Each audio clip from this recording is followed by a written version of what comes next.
За үргэлжлүүлэн эрүүл мэндийн булангаараа мам датсан эмийн үйлдвэрийн технологич Орхон баяртай уулзаад байна. За танд энэ өдрийн мэнд хүргье. За та бүхэнд энэ өдрийн мэнд хүргье. За баярлалаа. За энэ мам датсан эмийн үйлдвэрийн маань одоо нийтэд хэр удаж байгаа үйлдвэр вэ? Одоо та үйлдвэрээ жоохон танилцуулахгүй юу? За манай мам датсан эмийн үйлдвэр нь болохоор 1990 онд Монголын улсын эмнэлэг сургалтын мам датсан төвийн салбар болон байгуулагдсан. Бид байгуулагдсан цагаас эхлээд одоо уламжлалт хангахын онол шүнд номлогдсон 170 гаруй нэр төрлийн одоо Монгол улсын эмийн бүртгэлтэй бүтээгдэхүүнийг одоо үйлдвэрлэж байна. Уламжлалтын бол их бас их олон хэлбэртэй байдаг. Одоо тан талах, үрэл зурмал гэдэг одоо хүмүүсийн хамгийн хэрэгэлдэг бол тан талахын юм гэж одоо хүмүүс сайн мэддэг. Бас үрэл эмийг бас сайн мэддэг. Манай эмийн үйлдвэр бол тэгээд дотоод гадаадын нээсэн 330 гаруй яг түүхий эдийг ашиглан одоо 170 гаруй эм үйлдвэрлэдэг. 170 гаруй эмээ яг Монгол улсын эмийн бүртгүүлээд одоо хэрэглэгчдэд нийлүүлж байна. Одоо энэ манай эмийн үйлдвэрийн бүтээгдэхүүний дээж байгаа. Манай эмийн үйлдвэр болохоор 3 эрдэнэ эм үйлдвэрлэдэг. Оюун 25, шүр 25, сувд 25. Энэ гурав маань гурвлаа оюуны өмчийн патенттэй. Тэгээ 1994 онд энэ оюуны өмчийн патент авсан байгаа. Энэ хийх арга дээр тэгээд энэ болохоор тан талахын эмнүүд байна. Энэ одоо эмчилгээний одоо эмэнд хэрэглэгддэг нэрцийн гаралтай дүүх үйдүүдийг бас тавьсан байгаамаа. Энэ өвсөн ургамлаас гэвэл эмчилгээнд хэрэглэгддэг эмийн ургамд эмэнд хэрэглэгддэг өвсөн ургамл гэвэл энэ вансимбэр байна, энэ алаг башир байна, энэ хөхтэй гэдгээд ингэ ургамлууд байна. Тэд харуулж байна. За түүхий эдээ тэгээд ерөнхийдөө яаж бэлтгэдэг вэ та бүхэн? За мамдцсан эмийн үйлдвэр маань дотоод гадаадын 330 гаруй нэр төрлийн түүхийд хэрэглэдэг гэсэн. Тэгээ үүнээс болохоор 63% нь буюу дотоодын ургамал эзэлдэг байх нэ. Энд одоо жишээ нь биднээс хамгийн сайн мэддэг энэ хөхтэй гэдэг. Ер нь өвсөн ургамлыг болохоор зуны дэлгэр цагт намрын ихэн үед түүж бэлтгэдэг байгаа. Тэгээ түүж бэлтгээд сэрүүн нарны гэрэл тусаагүй тийм салхитай газар хатаадаг байгаа. Энийг одоо ингээ зөв хатсан одоо эмийн ургамлууд бол ингээд харуулж байна. Энэ хөхтэгд байна, энэ бол алаг башир байна, энэ бол одоо хүмүүсийн сайн мэддэг вансимбэр цэцэг байна. Энийг бол яг юун дээр хэрэглэхгүй. Гэхдээ эмийн ургамлын дээж гэж ургамлын дээж гэдэг утгаар нь хатгалдаг. За тэгээ гадаад түүхийдэг бол яг хятад, Энэтхэг, Непал, Орос зэрэг улсуудаас ингээ авчдаг байгаа. За монголчууд нь уламжлалт эмчилгээний эм там одоо хэдийнээс хэрэгжилж гисэн бэ? За монголчууд уламжлалт эм танк 3000 жилийн тэртээс эхэлж хэрэгжилж эхэлсэн. Тэр нь болохоор манай эртний өмнөх үед эхэлж хэрэгжилж эхэлсэн байдаг.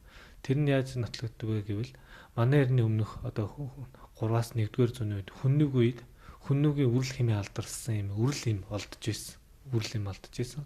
Тэгээд манай эртний 7-оос 4-р зуунд эмийн одоо тунгийн халбаг олдож байсан. Тэр нь болохоор археологийн баримтаар одоо Монголын газар нутгаас олдож байсан байна. Тэгээд тухайн үед бас амьдраад ингээд одоо эмчилгээ онцлогоо хийжсэн эмч хотч Маранбуудын одоо бичүүлдээс ном судрууд бас байдаг. Монголын судлаачдад байдаг.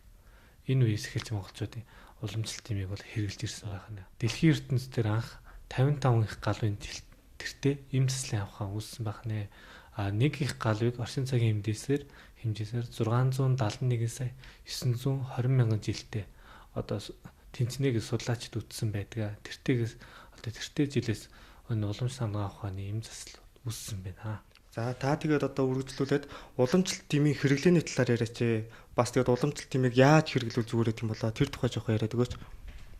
За уламжлалт эмийг бол уламжлалт хангах ухааны ном судлаар эмч одоо эмийг өгөхдөө 19-оор өгдөг байгаа. Тэр нь болохоор одоо эдээний өмнө, эдээний хойно, эдээний дунд гэдэг энэ 3 цагийг баримтлаад 19-оор өгдөг байгаа. Тэгээд хэрэглэгчид бол одоо ардын бол уламжлалт эмийг бол ер нь тан эм бол буслагдаг эмийг бол ерөөхдөө тан эм гэж нэрлэдэг. Эм гэдэг ойлголтын дээр бол талахын эм. Талах гэдэг нь бол маш нарийн нунтаг усаар буцалсан бүлийн усаар даруулж уудаг эмийг бол талахын эм гэдэг байгаа. Тэгээ үрэл эм гээд энэ эмийн уламжлалт хангах ухаанд эмийн хэлбэрүүд нь энэ өвчнийхөө хийш шар бадган өвчнөд одоо уялдаж эмийн хэлбэрүүд үүссэн байдаг. За уламжлалт дэмчилгээний эм танк хэрэглэж байгаа тохиолдолд одоо юуг анхаарах хэрэгтэй вэ? За уламжлалт эм танк хэрэглэж явах үедээ эмчилүүлэгчид болохоор одоо эдийн үндэндээ болон явдал мөртөө анхаарах хэрэгтэй. Эдийн үндэндээ анхаарах зүйл гэхээр одоо ногоотой хоолыг бага идэх хэрэгтэй. Тэг арх тамхины зүйл эсгэлэн зүйлийг хорих хэрэгтэй, багасгах хэрэгтэй. Тэг явдал мөрөнд нь болохоор их даарч хүрэхгүй байх хэрэгтэй. Тэг ер нь улиралдаа зохицуулж хувцаслаад хэрэглэх хэрэгтэй. За хүмүүс ер нь наам дамжид бие бинээсээ энэ ургамал сайн, тэр ургамал сайн гэд тэрийг өөрсдөө хувийн жороор нэг эмчилгээ маркер их хэрэглээд байдаг. За тэр талаар та нэг хүмүүстэй ханд зөвлөгөө өгөөч. За хүмүүс одоо босод гадуур хүмүүст үзүүлсэн янз бүрийн байдлаар одоо эмийн ургамал их сурж ирдэг. Тэгээд тухайн ургамлууд нь бас эмчилгээний үр дүн сайтай ургамлууд байна. Гэхдээ одоо орчин цагт энэ эм үйлдвэрлэл эм өндөр хөгжсөн тохиолдолд яг эм ургамал биш, эмийн түүхийд биш, яг эм хэлбэрээр нь авч явбал илүү эмчилгээний үр дүн сайтай. Эмийн ургамал бол дангаар үйлчилж байгаа тохиолдолд яг тухайн бас тохирсон өвчнөд бол бас шууд нөлөөлнө л доо. Гэхдээ одоо энэс илүү бас олон найрлагатай өндөр одоо эмчилгээний нийтвэтэй эм бол манай болон уламж танга ухаанд байдаг. Тэгээ хүмүүс тэгээд одоо тэр хүнээсээ сонссон тэр хамаагүй эм ургамлыг хэрэглэснээр тэгээс хүний биед сөрөг нөлөө үзүүлдэг. Ер нь сөрөг нөлөө үзүүлсэн тохиолдол байна. Гаж нөлөө байна.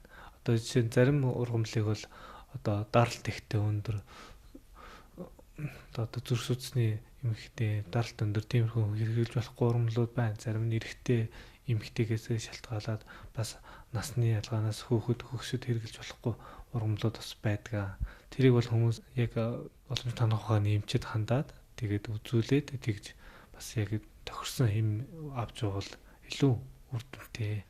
За ерөнхийдөө тэгээд бусад эм тан үйлдвэрлэдэг уламжлалт тэмдгүүдээс одоо танай үйлдвэр одоо юугаараа өөр вэ? За Монгол улсад 6 эмийн уламжлалт эмийн үйлдвэр байдаг. Манай мамдцсан эмийн үйлдвэрийн одоо эмийн бүтээгдэхүүн, бусад үйлдвэрийн эмийн бүтээгдэхүүн. Ер нь бол уламж танах ухааны энэ одоо эмчилгээнд хэрэглэгдэж байгаа энэ жорууд нь бол бурхан багшийн айлтсан ном болон дэрвийн хотч Маранбуудын одоо зохиосон жорын дагуу байгаа. Тэгээд манай эмийн үйлдвэр бол бүтээгдэхүүнээ одоо бусдад туслах анагаах ухааны мамдцсан хийдийн лам ховргуудад одоо хурал намын хүлээстэнд нь оруулан эмийн арвнаа өргүүлж одоо эмийн эцэст жаналжуулдаг байгаа. Энэ нь бол эмийн чадлыг бол маш ихээр өсгдөг. Энэ бол эмийн эмчилгээ бол одоо биеийг эмчилж байгаа эмчилгээ. Тэрэн дээрээс нь лам ховргуудын үнсэн эцэст жанал арвнааснаар бас энэ эмэнд бол бас сэтгэлээс шалтгаалсан тэр өвчний шалтгааныг бас эмчлэх тал руу их нөлөөлдөг. За тэгээд мам татсан эмийн үйлдвэр маань ганц эм гэлтгүү тэгээд хүнсний нэмэлт бүтээгдэхүүн болон гоо сайхны бүтээгдэхүүн үйлдвэрлэдэг байгаа. За тэгээд тэр бүтээгдэхүүний тухай нэг үзэгчдтэй танилцуулахгүй юу? За хүнсний нэмэлт бүтээгдэхүүн гоо сайхны одоо бүтээгдэхүүн гэж бид нар л одоо ярьсан шээд байгаа. Тэгэхдээ энэ уламж танах ухаанд одоо гоо сайхны бүтээгдэхүүн гэхээр одоо нүүрэнд дүрхдэг. Нүүрэнд ингээд дүрхээд ягаад одоо сив сорив арилгадаг.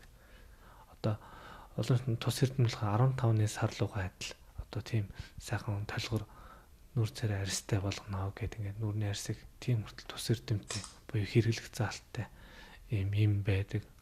Хүнсний нэмэлт бүтээгдэхүүн болохоор янз бүрийн хоол хамтлагч хүний одоо ходоодны үйл ажиллагааг сайжруулах, ходоодны буюу галын хичээг сайжруулах, бодис солилцоог зөв явуулах.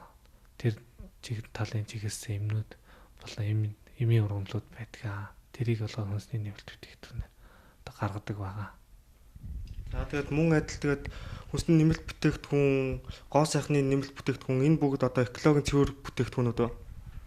Энд бол одоо уламж даргаар бэлдсэн, уламж дарга технологиор бэлдсэн орчин үеийн одоо тоног төхөөрөмж ашигласан гэхээс орчин үеийн ямар нэгэн хими уруулж байдсан янз бүрийн зүйл бол ашиглаагүй. Тийм яг байгалийн цэвэр бүтээгдэхүүнээр байгаа. За миний урд ингээд одоо маш олон уламжлалын эмчилгээний эмнүүд байна л да. За энэ олон эмнүүд байна. Та энэ эмнүүдээр нэг тус тусныг тайлбарлаад өгөөч. үзэгчтэй.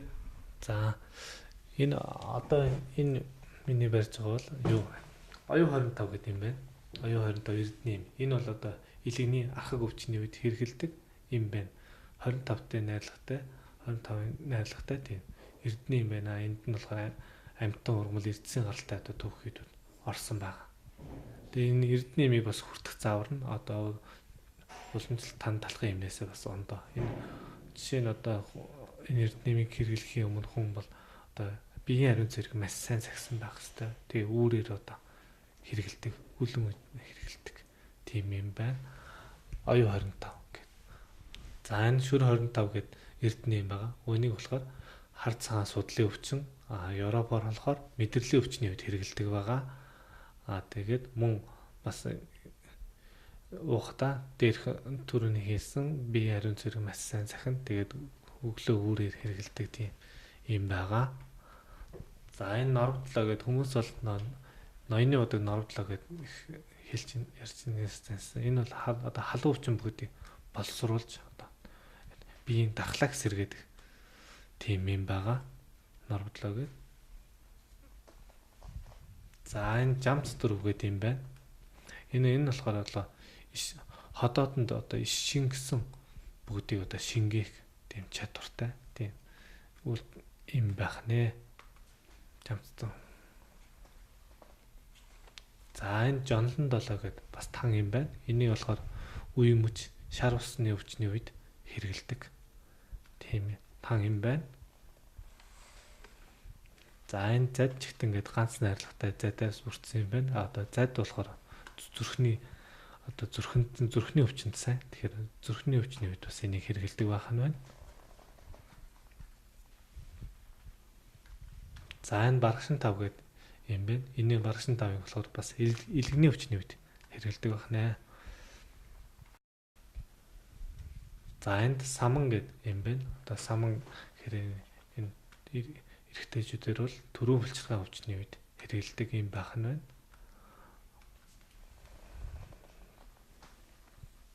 За энэ манагч юм уу гэдэг юм байна. Энэ бол бас элэг цусны өвчний үед хэрэгэлдэг юм байх нэ.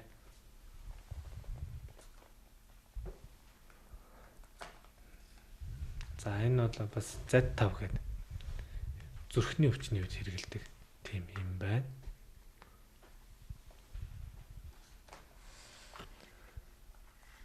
Уламжлал хамгаах ухаанд энэ эмийг одоо өвчний ангил зүйн дагуу одоо манаж үдийн өвчний ангил зүйн дагуу одоо уламжлал хамгаах ухааны эмнүүд байдаг. Манад бол одоо бамтсан эмийн үлдэрт бүх төрлийн өвчний үед хэрэгэлдэг эмнүүд бол байгаа. За бидэнтэй ярилцаж үнэтэй зөвлөгөө өгсөн мам татсан эмийн үйлдвэрийн технологич Орхон баяртай баярлаа.